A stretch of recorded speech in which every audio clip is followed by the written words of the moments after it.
Hey, it's Troy here. Hey, I'm going to do a quick video with you about using a spinning reel for bass fishing. I've always been a big fan of the spinning reel. I absolutely love bass fishing with it. Of course, I use casting reels also, but I was going to do a video with you here to show you some of the ways I use a spinning reel that may be a little different than the way you do, or maybe the way you've been taught to do it. So watch this video. I'm going to share some tips with you. Hope you enjoy it. Thanks for tuning in. Okay, it's Troy here, and I'm out on the water, and I got a spinning reel here. I love to fish with the spinning reel. I love the spinning reel for bass fishing. It seems to be really one of my favorites. I've been fishing. I have bait casters down there, you know, or casting reels, as some people call them. I've always called them bait casters. That's the old school term. But I really love to use the spinning reel, and not just for finesse fishing, but most of the time for lighter or finesse fishing is when I use it. But I do have some heavier rods that I will throw a jig and frog and a big worm on. So I'm out on the water here. You might hear the Lowrance spot lock on. Gonna do a quick video here with you. Okay, some tips I wanted to share with you on how I work my spinning reel that maybe you can use it for your applications and help eliminate some of the things that concern you or some of the problems you have. Number one is the reel spool feeling. The filling of the spool with line. If you see right there, I'm almost to that black line, and I've been fishing with spinning reels a long time. I'm very used to them, so I like to fill mine right there, not onto the bevel or not at the edge of the bevel, but maybe a 1/16 back. Now, if you're new to spinning reels, or if you have problems with them and you want to get better and you want to try some of my tips, I wouldn't fill it that much. Maybe fill it back about another 1/8 back or 3/16. It will still work fine, and you eliminate possibly some tangles.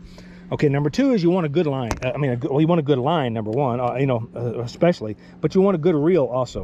A good line, you don't want any of them cheap lines that you get at your department stores. That's like $1 for 1,000 yards. That's junk. It's going to twist on itself and become a nightmare itself. You want a good quality line. A good quality line will not have a lot of memory. It will help eliminate a lot of your tangles and a lot of your looping. So a good quality line is another thing you want to have. This is High Seas Quattro line. I'm really a big fan of High Seas line. High Seas Quattro and their Black Widow. Has low memory, low diameter, very strong line. So whatever line you use, just get a good quality line that has not a lot of looping, not a lot of memory, and it will help out greatly. Again, you want a quality reel. You want a good quality reel with a good smooth drag and good tight rotation. Here's the other thing you want. You want a reel that has tight rotation and doesn't go back any. I'm rolling forward, I'm going back. See how it's instantly locked wherever it's at? Oops, I reeled my line up to my lure, dropped my lure in the water. Okay, so wherever I reel, it's right there. It doesn't rotate back any. You know, some of your older reels will rotate back maybe a half or a full turn. There actually was a period of time where they made reels with a trigger right here. So when you grab this, you grab the trigger and it flipped the bail all in one hand. But the problem with that was, once that got it right about here, or actually right there, it would come, once it got there, it was not too bad. But once that got all the way around to here, and you set the hook on something, it came all the way back. It came all the way back here before it would hit base, and you would miss a lot of fish because you had a lot of slack in your hook set. Your hook set had a lot of slack from that reel coming back. It's kind of hard to explain here. I'm putting my anti-reverse on. So if them reels that have half or quarter turns, let's say you get a bite right here, that reel's got to come all the way back to there before it's solid. So you lose that much hook set. That could be critical, especially if you're deep or have a lot of line out, or if you have a lot of line stretch. So I'm using my anti-reverse to show you. So you want a reel that doesn't go back. You want it to have zero relief backwards. So good quality reel will do that for you, if you understand what I'm trying to tell to you. So that's one other thing. And the other thing is casting. A lot of people have troubles casting, and they fight their reel and they get a lot of looping. And here's how I like to cast mine. I like to use my hand, obviously, to hold it here, flip it, and I'm going to show you what I do. It's out.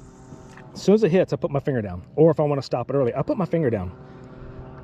I'm holding that line and I'm flipping the bail by hand. I'm instantly in touch with that lure. I like to do that way. I've been doing it that way for years. It's kind of second nature. It's kind of it's harder for me to show you because I just do it when I'm fishing. So let me show you again. Here's 2 reasons I do that. Actually, maybe more than 2, but 2 main reasons I do that. The first one is by casting out like this and doing it, I'm eliminate extra line coming out, possibly making the twist that you get around the top. I'm also eliminate a lot of extra slack going out, and I'm also By flipping that, I'm instantly in touch with the lure. If I have to turn the lure like this, the reel like that, this one's actually really smooth. But again, if I have to do it like that, it's not too bad, but I'm paying attention to the bait. And now if you get it like this, you got to fight it to get it over, even on a good reel, because it's right there where it wants to flip over. And you could possibly miss a bite because you're just that little bit. You know, sometimes when you cast that lure and it hits the water, they hit it right away sometimes. So by flipping the bail over, you're instantly in touch with your lure. You're eliminating the loop, and it's ready to go. You're ready to go. You're not going to miss a bite. So let me get my lure in here and I'll show you again. Okay, real quick. This, put you back in frame. There you go. That's what I like to do. Flip it over, ready to go. That's how I like to do it. It's second nature to me, and it works great. That's why, again, I like smaller reels. If you say, well, my hand won't reach my spool. Well, don't have to get that big a reel. A lot of guys say, get the bigger reel because you need it, number one. Well, you don't. This is a 20. You know, I've got Flugers 20s, 25s. They're just right. You want to have one. To me, you want one that you can reach. You can reach the spool, and you can reach here. And I'll show you about the spool in a minute. So smaller reel, you can reach that. A lot of guys say you want a bigger diameter spool, you'll get less line loop. It doesn't matter if you do what I do and got good quality line. I don't care about that. So I like a smaller reel because it's lighter, you can reach it, and that's the two main purposes. So again, let me show you one more time. I'm trying to keep this video kind of short, but I want to explain everything correctly. So again, flip it over, ready to go. So again, you aren't going to miss anything. This hand is my left hand isn't doing anything. If you're doing it the other way, then your right hand isn't. You're this here, you're casting, you sit here. I'm right there, I'm ready to go. I'm in touch with my lure. If you need to let slack out, or let it sink, then go ahead and let it out. And then come back when you're ready to go. You know, it just simplifies the chance of looping. It keeps you in contact with your lure. Okay, so here's another tip about the reel that I wanted to discuss, the drag. Okay, even though these new reels have super smooth drag setups, some of the cheaper ones, you know, they tend to bind if they sit. Let's say the reel hasn't been used for a couple weeks, and all of a sudden it's real tight, and then it breaks free, then it's smooth. Well, you don't want to find out when you hook your big fish for the day, and the drag hasn't gone out yet, and all of a sudden it breaks. And let's say you're in the middle of fighting a big fish, and let's say he feels like he's a little too big for your drag. You know, let's say your drag feels too tight, is what I'm trying to say. Now, in the middle of the fight, you don't want to do this, you don't want to do this. Two reasons. Number one is if you do this, and you know, he could take a lunge right then and there and break the line that's in your hand, or actually cut you. So you don't want to do that. You could, if you have time, maybe loosen the drag real quick. That could possibly be done. But what I like to do most of the time is I like to, yep, I got my rod reeled up. What I like to do is if I get a really big fish and I feel like he's pulling too taut to my drag and I'm worried about my drag, I'll just flip my anti-reverse off. And the reason being, I can fight him and give him a little bit if he takes a hard lunge. So I'm reeling him in, he takes a hard run. I'm keeping the lure taut and the rod's arced, but I'm just feeding a little bit back to him. That way I'm taking a little bit of the load off of that drag if I feel like it's too tight, instead of reaching up and grabbing it. That's, again, something I do. It's kind of second nature to me. And you might like that, you might not, but it's totally up to you. These are, again, just tips that I use that maybe you can use one of them or all of them.